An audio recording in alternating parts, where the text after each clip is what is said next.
going on with y'all, man? Welcome back to a brand new video. Now today I wanted to talk to you guys about the symptoms and the effects of grief, and I just want to talk to you guys about how I've been doing after a very tragic and traumatic event that has happened in my life. I wasn't sure what to record for this video because I don't have any vlog footage right now. But for dialogue videos, it's not like I can't use gameplay or anything if I want to. Like, I don't have to always be vlogging all the time. Like, there are story times on this channel as well, and videos where I just talk to y'all. So I was like, you know what, that's fine. I could definitely do that too. I wasn't sure what game I wanted to record. Like, I was thinking about recording some Demon Souls gameplay or some Elden Ring gameplay. Then I settled on 2K, and then I was like, you know what, I'll just play some 2K, throw that in the background, you know. Alright, so I got some notes here, and I got some bullet points to remind me what to talk about in this video, because sometimes my videos can be a little bit unstructured because I try to go off the top of the dome, and half the time I don't remember whatever I'm talking about, or I don't remember the details. That's why I record things and I write things down, mostly because I've been in school, and we've been doing a lot of documentation, so that's the reason I've been getting a lot better with that. But as far as how I'm doing after everything that's happened, I've definitely been doing a lot better. Some days really good, some others not really that great. I've been dealing with disassociation. Like, sometimes I can be around other people but then feel like I'm not there. There's some days where I feel sad, and there's days where I don't feel like getting up and doing anything. But at the same time, I have to keep pushing because I know that life doesn't stop for anybody. You know, regardless of how you feel, you can't just expect the world to bend to your need because you're like, oh, well, I'm going through this. I don't feel like doing anything right now. Life doesn't work that way. It doesn't work that way at all. It really doesn't. And that's something that I've come to understand, that sometimes in life we don't always get what we want, and things don't go the way we want it to. But I'm learning to not think about the outcome and just try my best. Because at the end of the day, I know I took care of Sadie the best I can, so I do miss her. I got a call yesterday from the veterinarian hospital. She had a paw print there.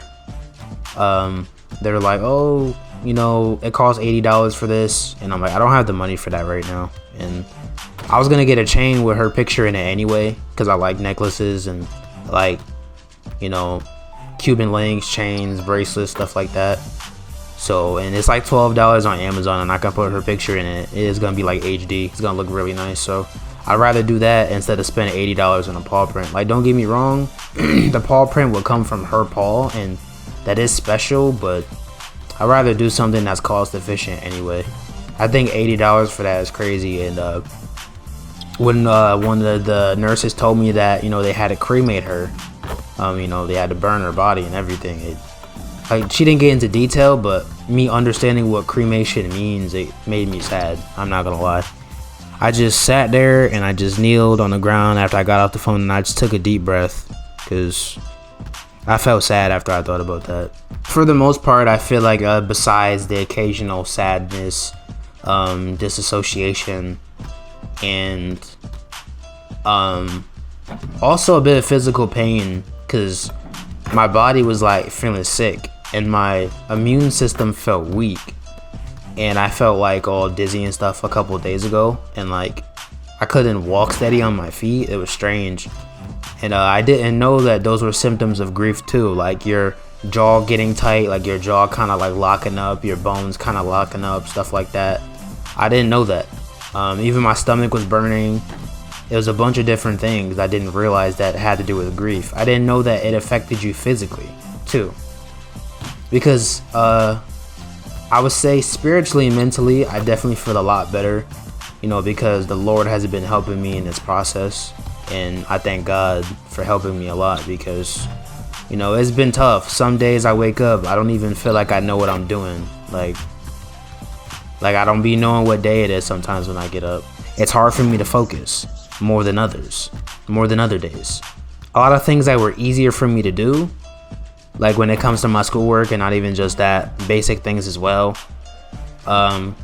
it feels like it's a lot harder than it used to be. And I feel like my joy kind of has been going up and down, because like some days I feel happy Well, happiness is not the same as joy. I take that back. But some days I feel more joyful than others, and then some days I just don't feel joy at all. And I'm gonna read more into what the symptoms and effects of grief are in a moment. So here are the effects of grief on physical health. So we got, the first one is a weakened immune system, increased susceptibility to illness and infections. The second one is physical pain, muscle aches, headaches, and chest pain, which I've been dealing with. A lot of muscle aches, headaches, and chest pain. Fatigue and exhaustion. Extreme long-lasting tiredness. Some days I do feel more tired than others, but I have been going to sleep a lot more, so it hasn't been too bad. Sleep disturbances. I had nights at the beginning where I couldn't sleep, and I do have some vivid dreams sometimes. Appetite changes, loss of appetite, or overeating. I mean, I normally don't really eat a lot, so I don't feel like this is a problem. I normally eat like 1 meal a day sometimes, or maybe 2. I don't really like to eat too much anyway. As far as the emotional and psychological category, so it'd be intense emotions for the first one. Intense emotions, sadness, shock, denial, anger, guilt, and numbness. At first I did feel guilt. First I did feel anger. Sadness, sometimes I still do feel occasionally. Shock, not as much. Denial, I did feel that at the beginning. Numbness, sometimes. Mental health struggles, depression, severe anxiety, and suicidal thoughts. We're just gonna scratch off the suicidal thoughts. Depression, no. Severe anxiety, no. Sometimes I do look around thinking that I would see Sadie walking around the house, but she's not here anymore, which is normal. Cognitive difficulties, such as brain fog, memory loss, and difficulty concentrating. That's something I definitely deal with. The third category would be behavioral and social. Withdrawal, social isolation, and loss of interest in daily life. Yep, I deal with that. I was in class one day and I just didn't talk to anyone really, and I wasn't even really focused on my work that much. I kind of was like trying to focus, but I felt like I wasn't necessarily there. Functional impairment, difficulty managing tasks, daily tasks, or maintaining routine. I definitely have struggled with that as well. And those are all the categories and all the symptoms of each. Even though I felt all those effects physically, I'm thankful to God that I'm feeling a lot better now. Those symptoms, I felt those a couple of days ago, like with me being sick and my immune system feeling weak and my body just feeling weak. You know, my body was aching, stuff like that. I did feel like that a couple of days ago, and I've been feeling a lot better. You know, glory to God for that, because He didn't have to help me to feel well again. He didn't have to heal me, but God has been really a strong factor and foundation in my life lately. He has been for a while. He's just been continuing to help me. You know, I've just been asking Him to do that. It's been like a further extension of my faith, instead of being like, you know, Jesus, where are you? Jesus, I need help. Saying that, you know what, Jesus, you know, our Father in heaven, Holy Spirit, can all of you as the Holy Trinity continue to help me? And me asking them to continue to be a part of my life is an extension of that. You know, they're not going to stop, but just me asking them to continue to, which means that they're going to stay there. You know, especially if I keep asking them to always do so.